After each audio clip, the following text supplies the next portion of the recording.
Le mois du Ramadan est un mois de spiritualité. Nous entamerons donc...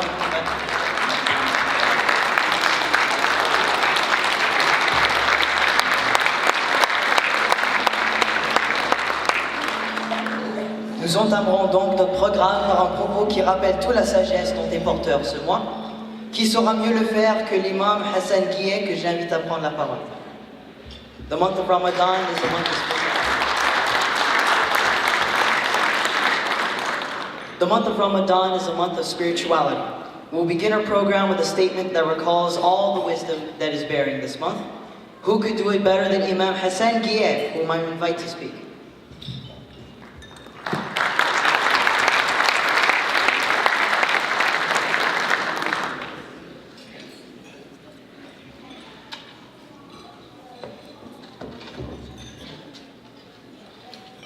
Assalamu alaikum wa rahmatullahi wa barakatuh. Ramadan Mubarak pour tous et pour toutes et tous. Et quelle belle occasion de se trouver pour partager un repas ensemble, des musulmans et des non-musulmans, des gens qui jeûnent et des gens qui ne jeûnent pas. On partage ces moments de spiritualité, comme notre ami a dit. Les mois de Ramadan, c'est les mois de la spiritualité. Mais ce n'est pas juste la spiritualité. Bien sûr, il y a la spiritualité, il y a la détermination, il y a la sincérité. Comme vous savez, en islam, on a beaucoup d'adoration.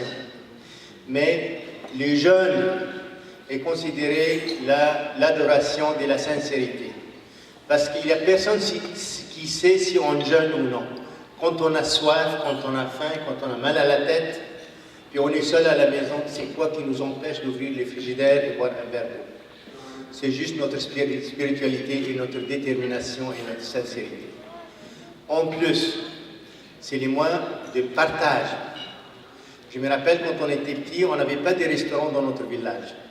On ne savait pas, on ne connaissait pas les termes buffet, ni buffet chinois, ni buffet autre chose. Mais on avait un buffet tous les jours. Parce que dans notre culture, et quand on fait la bouffe, il faut partager. Donc chaque famille ne pouvait pas s'asseoir à manger avant de s'assurer qu'elle a envoyé une portion de ce qu'elle a cuisiné aux voisins. Donc je me rappelle très bien quand j'étais petit, on avait toutes sortes de nourriture à table que ma mère n'a pas cuisiné, c'est les voisins. Donc c'est comme je vous dis, la solidarité, les partages, la sympathie, les sentiments avec les autres, que ce soit les pauvres ou les voisins ou quoi. On parle beaucoup ces jours-ci de vivre ensemble ici, et c'est ça le vivre ensemble. On entend beaucoup des gens qui nous parlent des valeurs québécoises. Et je vous dis avec toute modestie, moi je suis pas mal enraciné dans la culture musulmane, et avec toute modestie, je considère que je suis pas mal enraciné dans la culture québécoise.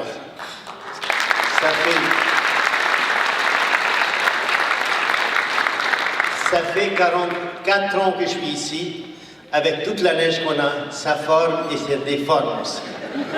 Donc, et je suis à la campagne.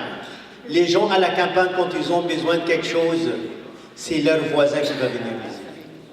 Ils ne vont pas appeler les gouvernements ni fédéral, ni provincial, ni les maires de Montréal, ni la mairesse de Montréal. Non, ils vont aller demander l'aide l'un à l'autre. C'est ça les valeurs québécoises que je connais. C'est ça les valeurs québécoises que j'admire.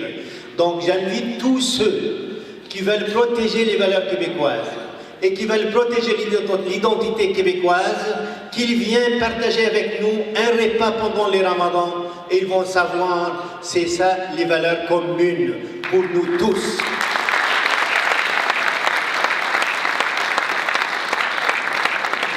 Parce que nos valeurs ne sont pas, qu'ils soient des valeurs musulmanes ou des valeurs québécoises, ne sont pas différentes l'un de l'autre. Nous appartenons tous à la même société. Peut-être on a des passés différents, peut-être on vient des places différentes, mais on va toujours dans la même direction et on a un avenir commun. Nous sommes comme des petits ruisseaux qui coulent pour aller devenir des petites rivières. Les petites rivières vont devenir des fleuves et les fleuves vont devenir un océan. Et c'est ça que nous faisons tous.